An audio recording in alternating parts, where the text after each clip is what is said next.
Darkness of the divine. The meaning behind dark-hued deities.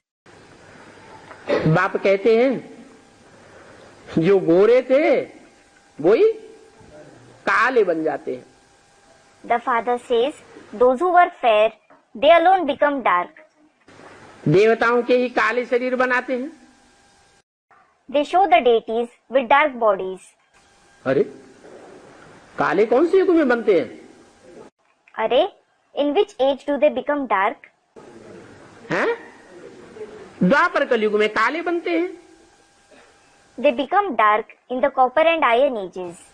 द्वापर कलयुग में देवताएं होते हैं क्या? Do deities exist in the copper and iron ages? हैं? फिर ये काले चेहरे क्यों बनाते हैं देवताओं के? हैं? हैं? Then, why do they make the face of the deities dark? नहीं. Student commented, no. संगम युग में माया जो आती है ना, वो माया बेटी है ना. Maya, who comes in the confluence age, she is daughter Maya, isn't she? हैं? क्या है? What is she? माया बेटी. She is daughter Maya. वो माया बेटी काले कपड़े पहनने वाली है रावण की तरह या गोरे कपड़े पहनने वाली है? Is she the one who wears black clothes like Ravan, or is she the one who wears white clothes? खुद भी काली बनती है, कलमुहा बनती है, और संगम के रंग में जिनको लाती है उनका भी काला मुंह बनाई देती है. She herself becomes dark, she becomes dark-faced, and she also blackens the face of those whom she brings in the color of her company. Christ, Buddha, Christ, Buddha. इनको कभी काला मुंह वाला देखा? Have you ever seen them with a dark face? है? देखा? Have you seen them? नहीं. No. इनको काला नहीं बनाते हैं. They don't make them dark. किसको काला बनाते हैं? Who do they make dark? हैं? जितने भी देवताएं हैं वो सब कलमुहे दिखाते हैं. They show all the deities with the dark face. किसने काला बनाया? Who has made them dark?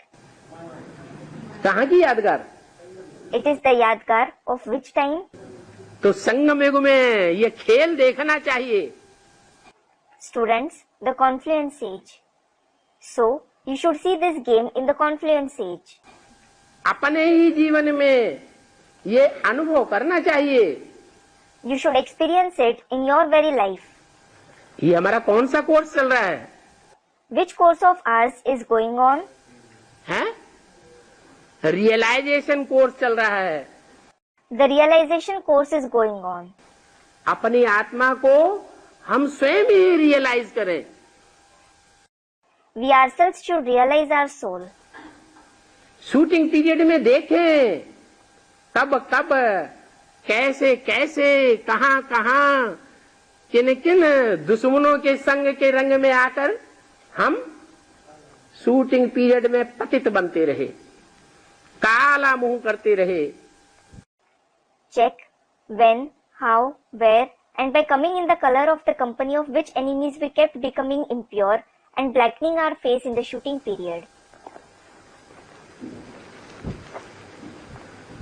तो जो ऐसा करते रहे वो कौन से धर्म के हैं?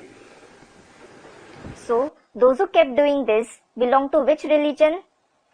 वास्तव में कौन से धर्म के थे? In reality, they were of which religion? हैं? देवी देवता सनातन धर्म के थे. They were of the ancient deity religion. इस समय की यादगार ही भक्ति मार्ग में काले चेहरे दिखाए गए हैं. They have shown dark faces in the path of bhakti as a yadgar of this very time. और धर्म वालों को काला चेहरा नहीं दिखाते हैं. They don't show those of the other religions with a dark face. देवी देवताओं का ही काला मुंह दिखाते हैं. They show only the deities with a dark face. मंदिर में पूजा करने जाते हैं. They go to worship in the temple. परंतु पूजा किसकी करते हैं? But who do they worship? काले मुंह वालों की पूजा करते हैं या गोरे मुंह वालों की पूजा करते हैं?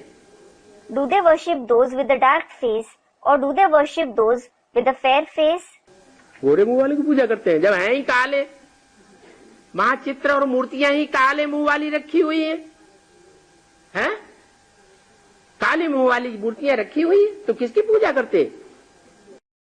Student, they worship those with a fair face. Do they worship those with a fair face? When they are dark, the pictures and idols with dark face have been kept there. The idols with dark faces have been kept there. So, who do they worship? हैं? काले मुंह वालों की पूजा करते हैं, पूजनीय समझते हैं, उनके प्रभाव में आ जाते हैं। They worship those with the dark face. They consider them to be worship worthy. They come under their influence. प्रभाव में आना माने उनके सामने झुक जाना। Coming under their influence means to bow in front of them. नहीं तो किसके सामने झुकना चाहिए? Otherwise, in front of whom should someone bow? है? भगवान के सामने झुकना चाहिए। You should bow in front of God. एक भगवान ही एवर पूज्य है जो कभी भी पूज्य से पतित नहीं बनता है। God alone is ever worship worthy, who never becomes impure from being worship worthy. तो उसके सामने जाकर के बुद्धि को झुकाना चाहिए। So, you should go and bow your intellect in front of him. और कोई के सामने बुद्धि नहीं झुकाना चाहिए, लेकिन करते क्या है? You shouldn't bow your intellect in front of anyone else. However, what do you do? जिनके भी संग के रंग में आते हैं उनकी बात को मान लेते हैं ना। You agree with all those whose color of the company you take, don't you? है?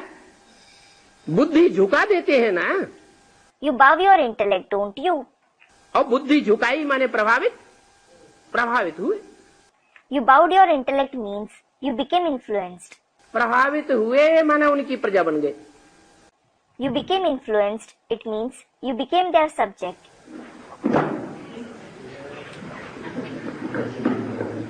परंतु देखो, ये समझ ही नहीं है। However, look, you don't have this wisdom at all. क्या? What?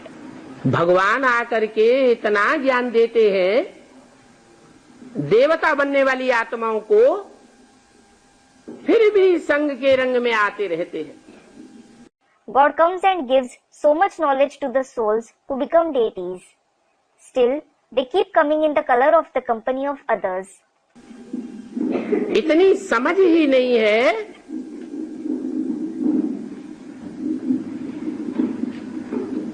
कि हम अपने देवी देवताओं को काला भक्ति मार्ग में क्यों दिखाते रहे। They don't have so much wisdom. Why did we keep showing our deities with the dark face in the path of bhakti? क्यों काला बनाते हैं? Why do we make them dark?